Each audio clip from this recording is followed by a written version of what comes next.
It's tempting to keep your eyes on the president here in this clip, but don't watch him. Watch the cabinet officials around him trying to pretend like they can't hear anything that's being said.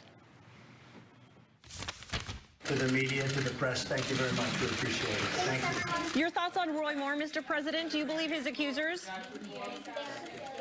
Do you believe Roy Moore's accusers, Mr. President? Thank you very much.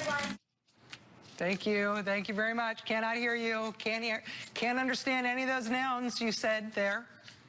Thank you. Anybody have any coloring I could work on?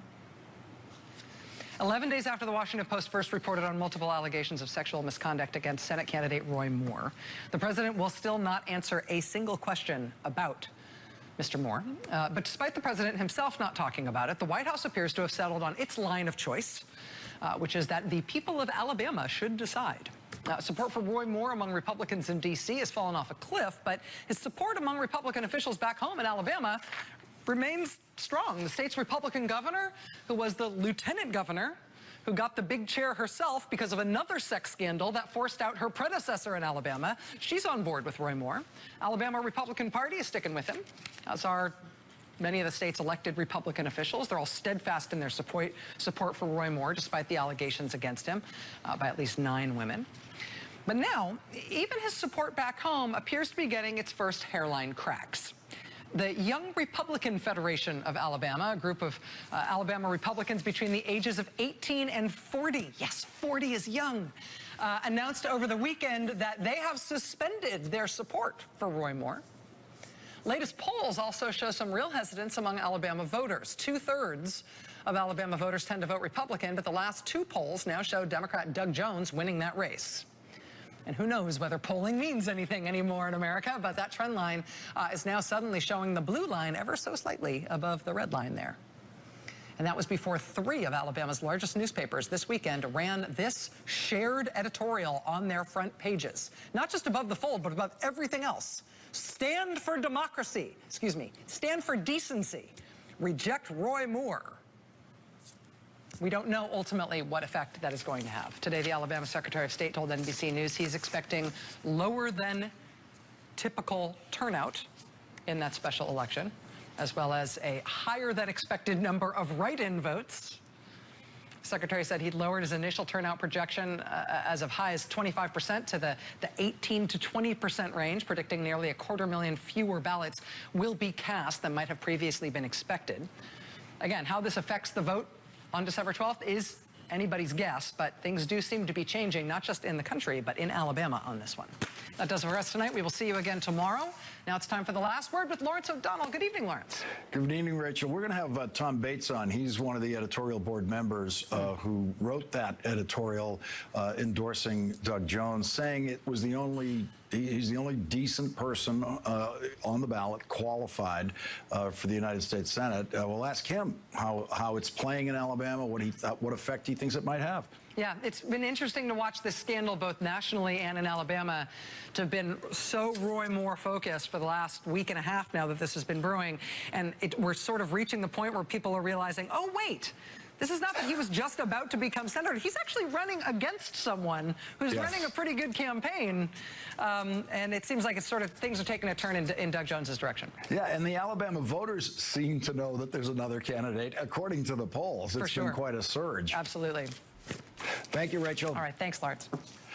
Today, in an echo of the September report that Secretary of State Rex Tillerson referred to President Trump as a moron in a meeting at the Pentagon after the president left that meeting, BuzzFeed reported that National Security Advisor H.R. McMaster referred to Donald Trump as an idiot in private conversation. And so today was one of those typical days in Washington when if you're allowed to shout just one question in the president's direction, you have to decide. Is it going to be about him being an idiot, or is it going to be about the thing that Donald Trump fears talking about more than anything else? Your thoughts on Roy Moore, Mr. President? Do you believe his accusers? Do you believe Roy Moore's accusers, Mr. President? Thank you very much. The president is now saying exactly what Steve Bannon wants him to say. According to a Daily Beast report, that says that Bannon has spoken to the president by phone and discouraged, quote, the president from rejecting or criticizing Moore in public statements. And so Donald Trump says absolutely nothing. Of course, any answer Donald Trump might have given today to a Roy Moore question would have provoked a mandatory follow-up question about Donald Trump's own now public admission that he has himself been guilty of sexual assault. When the Washington Post broke its story about Roy Moore 11 days ago, the most horrifying and criminal aspect of the story, reported by the Washington Post, is what happened to Lee Korfman when she was 14 years old. And Roy Moore was a 32-year-old assistant district attorney. Today, Lee Korfman did her first television interview about this with Savannah Guthrie on the Today Show.